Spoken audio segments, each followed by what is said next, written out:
Yung anak ni Digong, si Baste, tapos si Kitty Duterte, nag-file din po.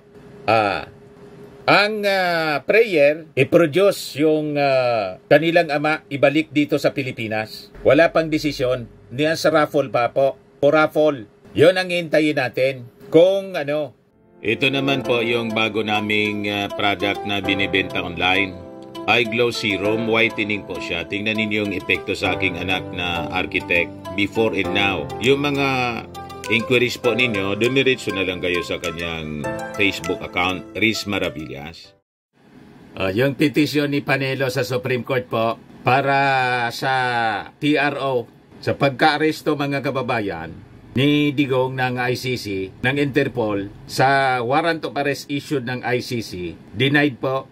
Breaking story siya ngayon. Yan o. Just in, Supreme Court denies Rodi Duterte's plea for a TRO. So hindi sila pinaboran mga kababayan ng Supreme Court. Takbo ng takbo sa Supreme Court si Digong at yung mga kalyado niya kasi 13 out of 15 justices po, mga appointees pa ng dating Pangulong Digong. Hindi man po ganyan. Kahit appointee yan ng dating Pangulong Digong, kung ano yung tama, kung ano yung legal, kung ano yung naayon sa batas po, ganun magdesisyon ang Supreme Court.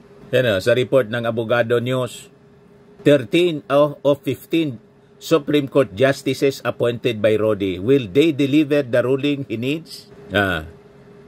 Denied po. Yan sabi sa report ng Inquirer, the Supreme Court says the petition filed by former President Rodrigo Duterte and Senator Bato de la Rosa seeking to block the government from further cooperating with the ICC failed to establish a clear and unmistakable right for the immediate issuance of a TRO. No TRO, sabi ng ABS-CBN. The Supreme Court found that the petition for certiorari filed by former President Rodrigo Duterte and Senator Bato de la Rosa failed to establish a clear and unmistakable right for the immediate issuance of a TRO. Yan si Panelo kahapon mga kababayan nang mag-file siya. Ito yung pinalabas na statement ng Supreme Court spokesperson. March 12, 2025. Basahin natin. On March 11, 2025, kahapon lang, at 4:27 p.m., the Supreme Court received the petition for certiorari and prohibition with prayer for the issuance of temporary restraining order or TRO and or writ of preliminary, prohibitory, and mandatory injunction filed by former President Rodrigo Roa Duterte and Senator Ronaldo de la Rosa, petitioners against Executive Secretary Lucas Bersamin et al. As respondents. Upon the Chief Justice instruction, the petition was immediately raffled to a member in charge and uploaded to the Supreme Court website.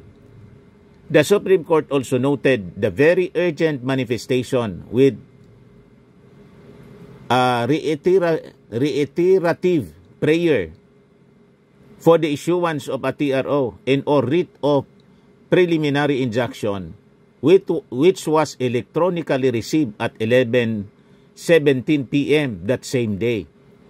After a virtual deliberation of the 94-page petition, the Supreme Court found that the petitioners failed to establish a clear and unmistakable right for immediate issuance of a TRO. The Supreme Court, however, has directed the respondents to comment on the petition with prayer for TRO and writ of preliminary injunction within a non-extendable period of 10 days from notice. On March 12, 2025, the Supreme Court received 2 petitions for the writ of habeas corpus for former President Duterte filed separately by Sebastian C. Duterte and Veronica A. Duterte, si Kitty Duterte siya. This petition seek the issuance of a writ of habeas corpus commanding respondents Executive Secretary Bersamin et al. To appear before the Supreme Court, produce the body of former President Duterte and explain his imprisonment. Upon the order of the Chief Justice for a special raffle, both petitions have been raffled to a member in charge for appropriate action. A copy of the available pleadings may be downloaded from the public pleadings section of the Supreme Court website. So yung denied, mga kababayan, yung naunang petisyon filed by Digong through lawyer si Panelo, pagkatapos po si Bato de la Rosa yung petitioners. Yung anak ni Digong, si Baste, tapos si Kitty Duterte nag-file din po. Ang prayer, i-produce yung kanilang ama, ibalik dito sa Pilipinas. Wala pang desisyon, niyan sa raffle pa po. O raffle. Yun ang hintayin natin kung papaboran sila ng Supreme Court. O baka may kumalat na naman na balita na tulad kahapon, tini-RO na niya ng Supreme Court. Pakalat yung mga DDS vloggers, citing information galing sa kanilang isang senatorial candidate na abogado, si Lambino. Fake news pala po. O ngayon, ito na yung pinalabas na desisyon, denied. Dito po kasi kayo manood sa amin kasi kami po credible yung ating mga information na pinapalabas. Galing po mismo sa mga reliable sources natin. Tulad dito, direktang galing po mga kababayan sa Supreme Court. Kino-quote natin mismo mga documents. At kung announcement galing sa Palasyo Malacanang, galing mismo sa PCO. Walang propaganda po. Factual ang mga balita. Pati mga analysis natin dito, factual, walang karga. O ngayon, ibigay ko sa inyo itong isang pahayag ng isang magaling na abogado sa mga sinasabi na unpatriotic itong pag-turnover ng ating gobyerno. In fact, ang statement na to, galing mismo kay Sara Duterte. May napakagandang balita, ay napakagandang pahayag, pananaw, yung isang magaling na abogado po, si Attorney Mel Santamaria. Not unpatriotic anya to let ICC handle case versus Rodrigo Duterte. Yan. Lawyer and former law dean Mel Santamaria said there are practical reasons why the Philippines should let the International Criminal Court anya handle cases over crimes against humanity that took place in the Philippines, and this is not being unpatriotic. Kasi anya, unang-una, it is allowed under Philippine law. Republic Act 9851 anya, which penalizes various crimes related to international humanitarian law, allows Philippine authorities to dispense with the investigation or prosecution of a crime if another court or international tribunal is already conducting the investigation or undertaking the prosecution of the crime. Sabi po niya, considering niya the scope of the crimes charged and their immense implications for the country's own law enforcement system, an international investigation inspires more confidence and is better insulated from destabilization, threats, violence, or undue influence. So, mas maganda ito ng trial kay Digong, mga kababayan, sa The Hague, sa pananaw po ni Dean Santamaria. Tama naman po, I agree. Kasi exploit siya ng mga kalaban. Baka gamitin pa ito na issue sa destabilization. O, di ba? Yan sabi niya, an international investigation inspires more confidence and is better insulated from destabilization, threats, violence, or undue influence. Lalo pa ginagamit po sa politika, ginawang political issue ng mga Duterte. Sinabi pa nga po ni Digong na ito anyang pag-aresto daw sa kanya will result sa pagkapanalo ni Sara kasi sa tingin niya makukuha ng Vice Presidente yung sympathy ng mga mamamayang Filipino. Malabo po kasi kitang-kita naman po kung paano mag-behave yung mga Duterte as compared sa mga Marcos. Mabait yung mga Marcos po. Kaya lang sinubrahan nila, sinagad nila. Yan ang nangyari. Sabi po ni Attorney Santamaria, this is not anya to look down on our own prosecutors, but it would be adding more injustice to the victims if the government will not take advantage of the chance to have highly specialized experts on this case when the opportunity presents itself. Moreover, sabi po ni Santamaria, it would benefit the Marcos administration if it would help the ICC prosecutor regardless of the outcome of the trial. If the finding anya is there are no crimes against humanity, the Philippines would no longer be known as a lawless and violent country. If the ICC rules that crimes were committed, it would show that the Philippines is ready to accept the truth and deliver justice for the victims. So boss, acquittal in conviction mga kababayan, maganda yung magiging tingin sa atin ng international community. Kasi lumalabas hindi natin, mga kababayan, tinotolerate ang ganitong mga karumal-dumal na krimen. So gaganda yung ating international standing. So napakaganda yung analysis, pananaw ni Attorney Dean Santa Maria. O ngayon, nagsalita si Bongo. Sabi ni Bongo, hindi na tayo magtataka kung bakit ganito yung kanyang pananaw. Siyempre, barkada niya. Boss niya si Digong. Sabi niya, Rodi's departure for The Hague, the saddest day in Philippine history. Sa inyo man lang po. Pero sa Marcos administration, masaya yung Marcos administration, pati yung mga Marcos supporters. Kasi po, ngayon, hindi na pwedeng magmura si Digong. Wala nang mag-interview sa kanya doon na isiminay. So at least makapagpahinga siya. Masarap yung pagkain niya at malahotel yung kanyang room. Habang binibigyan siya ng pagkakataon to defend himself.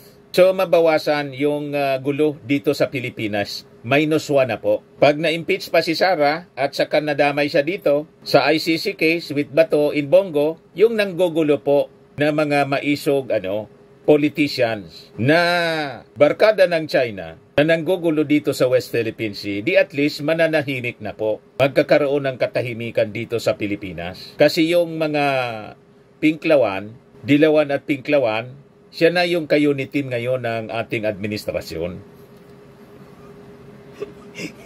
O di ba? Masaya na ang bagong Pilipinas. And siguro, kakalma na rin yung mga DDS kasi wala na silang leader. Mananahimik na siguro. Kasi magkakaroon na sila ng lesson na ang sobrang kayabangan, hindi po humahantong sa mabuti. Kasi biblical po siya. Pag mayabang po, sabi sa Bible, pride comes before destruction. At yung mga matatapang magsalita, sabi ni King Solomon, will reap its fruits.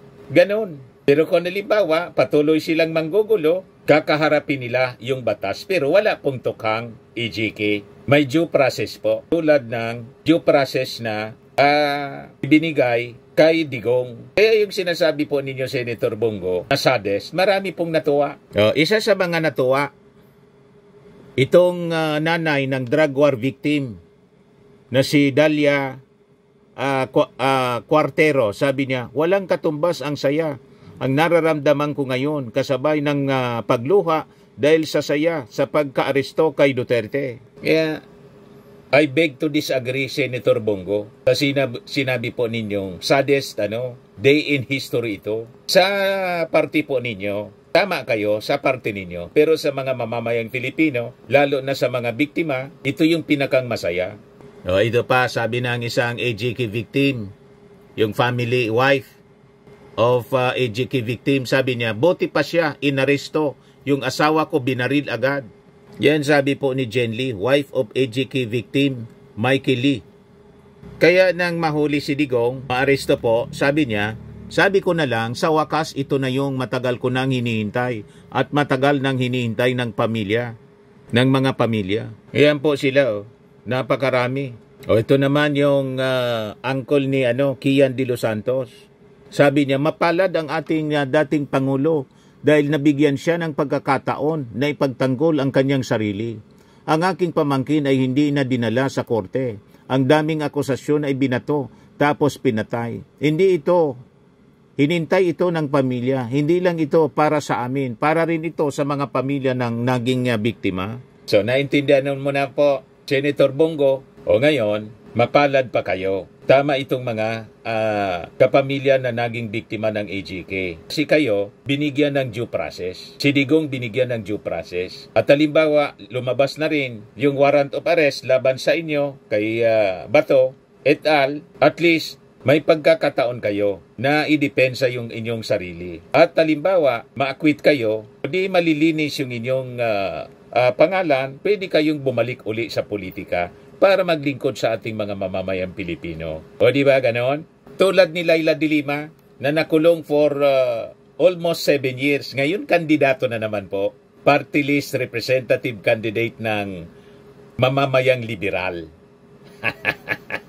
Ganon lang ang buhay. Weather lang. O, ito yung reaction ni Dilima kahapon.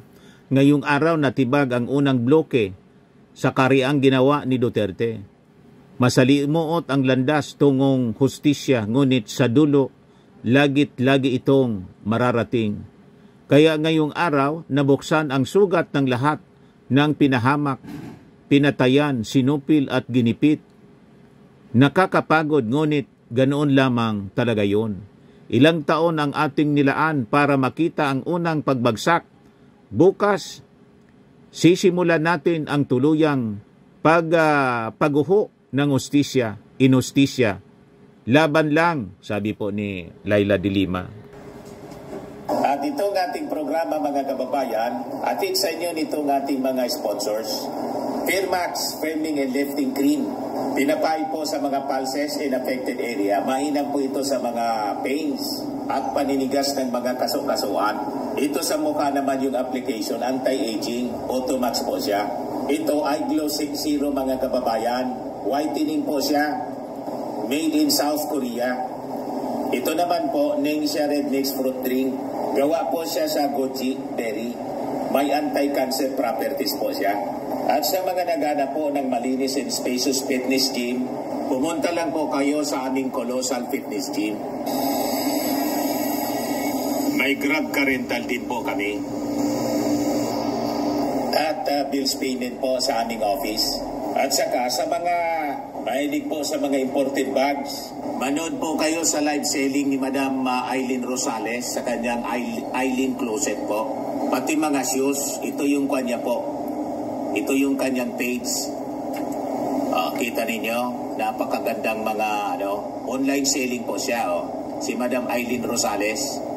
At cellphone number niya po, 773-798-7816.